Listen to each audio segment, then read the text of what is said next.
जय श्री राम दोस्तों, मैं कल्याण भगत स्वागत करता हूं आपका अम्बे कल्याण चैनल पर। दोस्तों, आज का विषय बहुत ही खास है और खास तौर पर साधक और पूजा पाठ करने वाले लोगों के लिए है। दोस्तों, आज मैं जिन लोगों की बात करने वाला हूं वो कोई आम लोग नहीं होते। ये वही लोग होते हैं जो नित्य पूजा पाठ करते हैं, जो मंत्र जाप, व्रत, अनुष्ठान करते हैं, जो सात्विक जीवन जीते हैं, जो मदिरा, मांस आदि से दूर रहते हैं, जो हनुमान चालीसा, बजरंग बाण, शिव पूजा, एकादशी, प्रदोष व्रत और कई प्रकार के नियम निभाते हैं। दोस्तों, अक्सर आपने सुना होगा कि अगर किसी व्यक्ति पर प्रेत बाधा हो जाती है तो वो अजीबोगरीब हरकतें करता है, जैसे बेहोश हो जाना, आवाज बदल जाना, गुस्सैल हो जाना, रास्ता भटक जाना और घर में कलह कलेश करना। लेकिन दोस्तों, ये लक्षण अधिकतर उन लोगों में दिखते हैं जिन्होंने कभी किसी प्रकार की साधना ही नहीं की। और आज का सवाल यह है दोस्तों कि जब कोई प्रेत या नकारात्मक शक्ति किसी साधक पर प्रभाव डालने की कोशिश करती है तो उसके लक्षण क्या होते हैं, और यही आज का हमारा पूरा विषय है दोस्तों। तो वीडियो को ध्यान से सुनना दोस्तों, बड़े काम की वीडियो है। दोस्तों, सबसे पहले बात करते हैं साधकों पर प्रेत बाधा के होने वाले संकेतों के बारे में। दोस्तों, अगर आप पूजा पाठ करते हैं तो आपके साथ होने वाले लक्षण बहुत ही सूक्ष्म होते हैं। इतने सूक्ष्म होते हैं कि कई बार आप उन्हें समझ ही नहीं पाते। और सबसे पहला वार होता है दोस्तों आपके तत्वों पर। दोस्तों, हमारा शरीर पंच तत्व से बना है: जल, अग्नि, वायु, पृथ्वी और आकाश। और भगवान शिव के जो साधक हैं वो जल तत्व प्रधान होते हैं। हनुमान जी महाराज और माता काली के जो साधक होते हैं वो अग्नि तत्व प्रधान होते हैं। भगवान श्री कृष्ण, राधा रानी के जो साधक होते हैं वो वायु और जल तत्व प्रधान होते हैं। और दोस्तों, जब साधना चल रही होती है तो ये तत्व संतुलन में रहते हैं। लेकिन जैसे ही कोई नकारात्मक शक्ति प्रभाव डालती है तो किसी का गुस्सा असामान्य रूप से बढ़ जाता है, किसी को अकारण उदासी, खालीपन या डिप्रेशन घेर लेता है, कोई व्यक्ति खोया खोया और अस्थिर रहने लगता है, यानी जो तत्व हैं वो असंतुलित होने लगते हैं। दूसरा हमला है दोस्तों बुद्धि और निर्णय शक्ति पर। दोस्तों, इस दौरान व्यक्ति यह तय नहीं कर पाता कि कौन सी साधना करे, संकल्प कैसे ले, दीपक कैसे जलाएं, किस मंत्र पर भरोसा करें। जो व्यक्ति पहले दूसरों को मार्ग दिखाता था अब हर छोटी छोटी बात पर कंफ्यूज हो जाता है। और यह सीधा सा संकेत है दोस्तों कि नकारात्मक शक्तियों द्वारा बुद्धि पर बंधन डाला जा रहा है। तीसरा अटैक होता है दोस्तों अनावश्यक भय और शंका।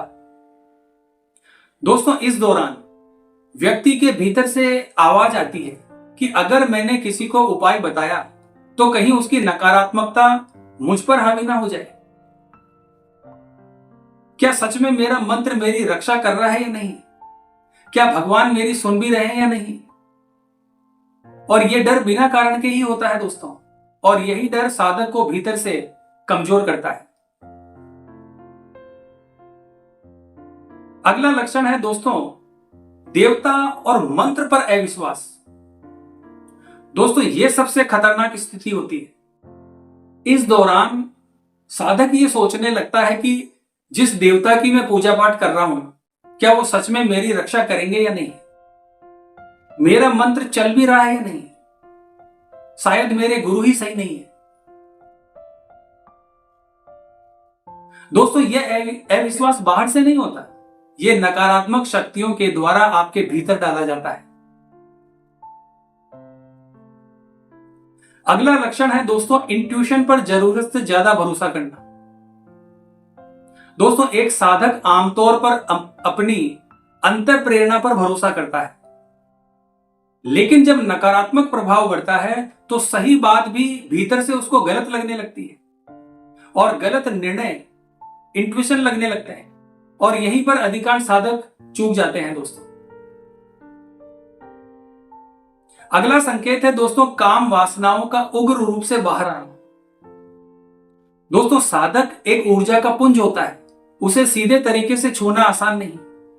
इसीलिए नकारात्मक शक्तियां क्या करती है दोस्तों, सबसे पहले उसके ब्रह्मचर्य को कमजोर करने की कोशिश करती है।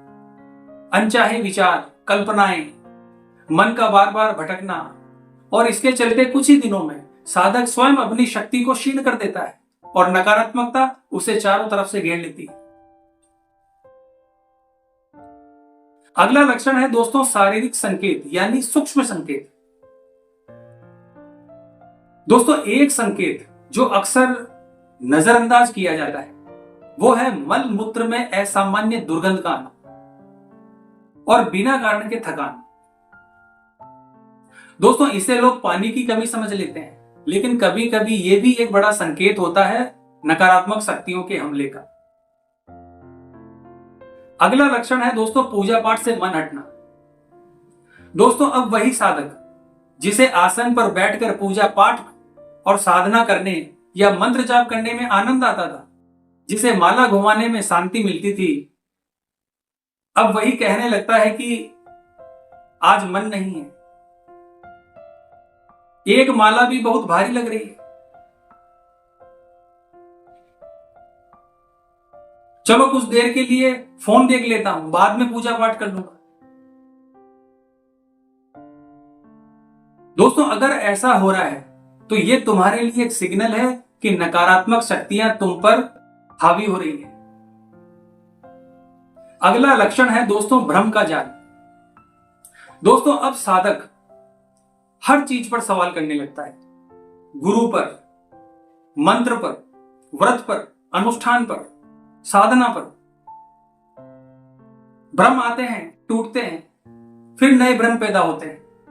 इस दौरान दोस्तों व्यक्ति का मन स्थिर नहीं रहता, और जब मन स्थिर नहीं रहता तो व्यक्ति की पूजा पाठ, साधना, मंत्र जाप सभी चीज अस्त व्यस्त हो जाते हैं। और यही तो दोस्तों नकारात्मक शक्तियां आपसे करवाना चाहती है। अगला संकेत है दोस्तों आध्यात्मिक अनुभवों का बंद होना। दोस्तों इस दौरान आपके अंदर जो वाइब्रेशन होती थी, यानी जो कंपन आपको महसूस होता था, वो बंद हो जाता है। चक्रों में स्पंदन नहीं होता, आपके ध्यान में शून्यता आ जाती है। जिसे पहले दिव्यता महसूस होती थी, अब उसे कुछ भी महसूस नहीं होता। तो दोस्तों ये लक्षण सामान्य लोगों के नहीं है, ये उन्हीं को मिलते हैं जो सात्विक है, जो पूजा पाठ कर रहे हैं, जिन पर ईश्वर की कृपा है। इसलिए दोस्तों ये जो लक्षण होते हैं ये थोड़े भिन्न होते हैं। तो आज की वीडियो में बस इतना ही दोस्तों। उम्मीद करता हूं दोस्तों वीडियो में जो जानकारी मैंने आपको दी है ये आपके लिए उपयोगी साबित होगी।